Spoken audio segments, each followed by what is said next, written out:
I'm Bobby with Legacy Realty Group, and here's what we're seeing in the North Texas housing market. We saw days on market go up from 52 days to 58 days, and then we saw closed sales plummet from 9,700 to 6,400.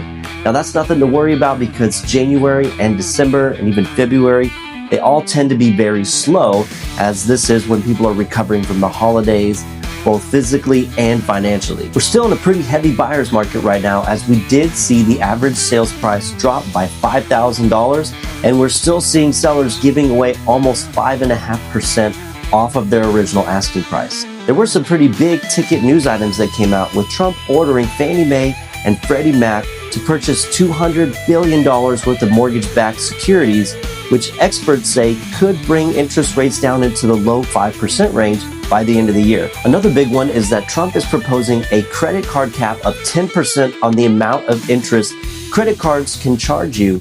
Right now, the average is about 24%, which is huge. And this sounds like it could be a great thing, but credit card companies still want to make money, and their likely response is going to be lowering everyone's borrowing limit. And when you lower someone's borrowing limit, you increase their credit card utilization. If you have a $20,000 limit and you are only using $5,000 on that card, you're at 25% utilization. If you get dropped down to $10,000 for your limit, now you're at 50% utilization and you no longer qualify for a home loan. Now, Trump also announced Kevin Warsh as his Fed chair candidate. Now, Kevin Warsh was with the Federal Reserve right after the 2008 financial crisis. And even back then, he was very skeptical of quantitative easing.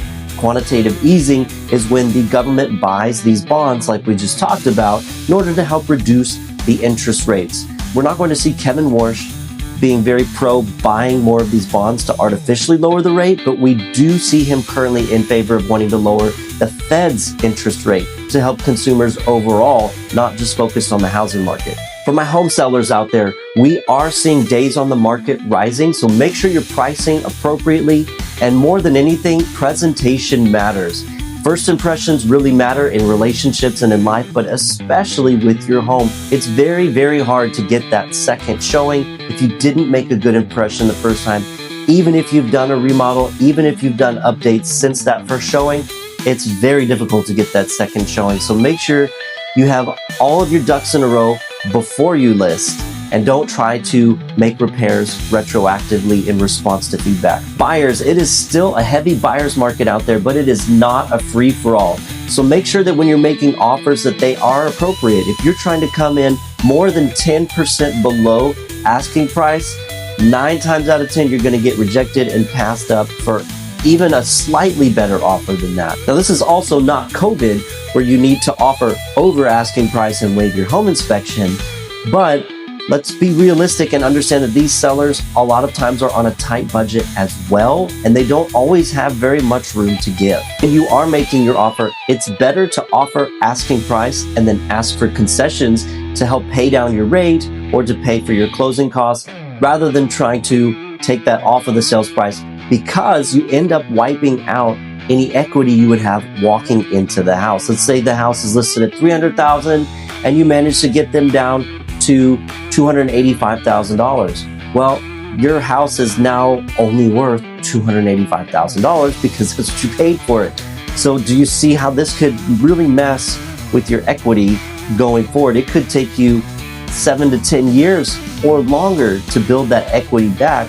Whereas if you offer at asking price and you get that $10,000 to $15,000 in concessions, now you have a lower rate, an easier payment, and you had all of your closing costs covered for you, and you got to keep your equity. With a lot of things on the fence, with the new Fed chair coming up, with these mortgage-backed securities being purchased, we're seeing interest rates slowly coming down. We're seeing more buyers coming into the market, and that means that this buyer's opportunity, this buyer's market window is slowly closing on you.